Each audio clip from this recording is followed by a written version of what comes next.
Inquiry-based learning plays an integral role to our full-day kindergarten program.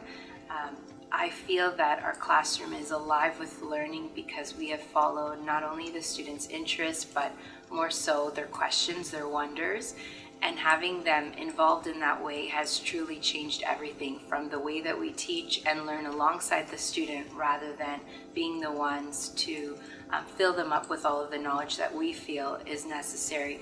Instead, we're partners. We're partners in learning, and they've taught us even more than we could have ever imagined. The engagement in the room is unbelievable. I walk in every day and I'm so thankful for the opportunity to work with these amazing, capable, strong learners. I like to look at the program document and think, if this is the topic that we're working on, how can I sort of incorporate other parts of the curriculum in a natural, authentic way for the students? A group of 6 is really helpful because it allows me to really listen and document, and that documentation piece is so important for me later on when I'm thinking about assessment. I document word for word what they say. Sometimes I videotape them, other times I may audio record or just type out what they're saying. I take photographs of our learning and I hold on to all of their work samples.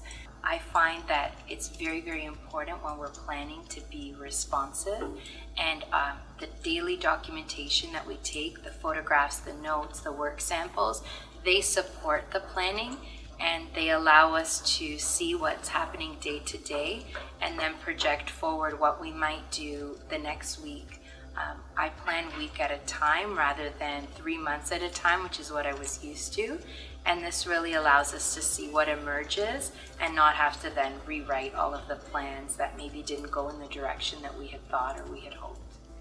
Our classroom has been in the making for about 4 years since we opened up Bond Lake. There's been a lot that's changed.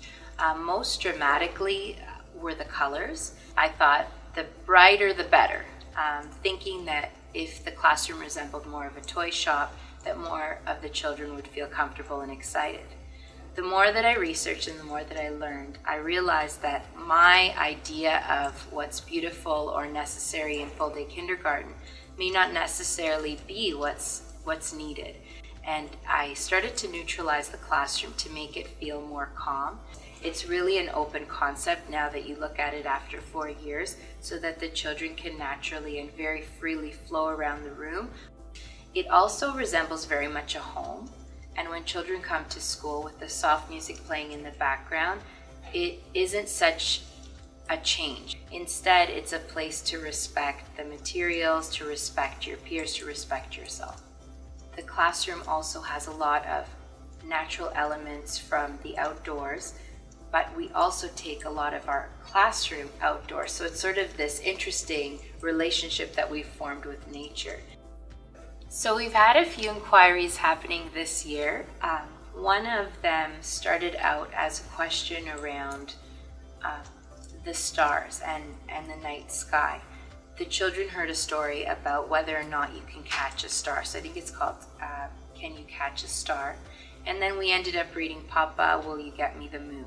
And these were just opportunities for read-alouds for literacy, which created a lot of discussion and a lot of questions. You know, how come we can sometimes see the stars and sometimes we can't? Are we able to really catch the stars? And through this work, there were questions in all sorts of different areas that I guess at that point I felt a little bit overwhelmed, thinking some children were going in the direction of space while others were thinking more about stars and then the moon and what happens to rainbows at night. So we made a decision, instead of having a wonder wall, we would create a wonder web with the kids. So a lot of what we do is co-constructed, and they took out the yarn with me and we made this big web on the wall.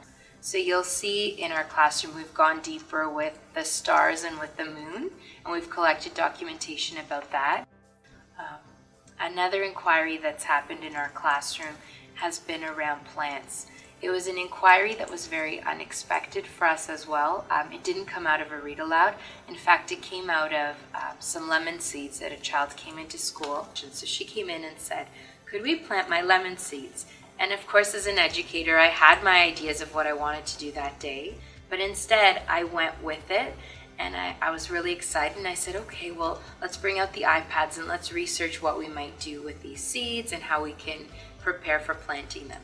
And through that, the other children were curious, and they started to have their snacks, and they noticed that in their tangerines there were seeds. So lo and behold, they're bringing in more seeds, and we're now making a comparison between a lemon seed and a tangerine. An inquiry can start with such a small, spark, a little seed. So I called it the tiny seed of an inquiry. But it never turned out to be tiny. It's actually much bigger than we anticipated. And I guess that's what ends up happening, the beauty of inquiry. So it wasn't the lemon seed that grew, it was a black bean. And I love sharing this story because we have a beautiful stuff project where the kids bring in things from home. So we had all those beautiful items in our sensory tub. Black beans were part of them. Beads, jewels, feathers, whatever you can imagine was in this tub. Of course, at the time, what the children valued were the jewels. But when they realized that the black beans were the magical ones that sprouted into a plant, what they ended up collecting and sorting through and trying to save were these magical black beans, as they call them. So now it's turned into an entire inquiry around growth. We've made a garden, and we're investigating, I'm sure, well on into the spring. I thought this inquiry would have been one that is, only for the spring. However, it came out in December, and I think that's absolutely okay. I don't think inquiries are limited to a season. They're based on, when they might naturally emerge in the classroom.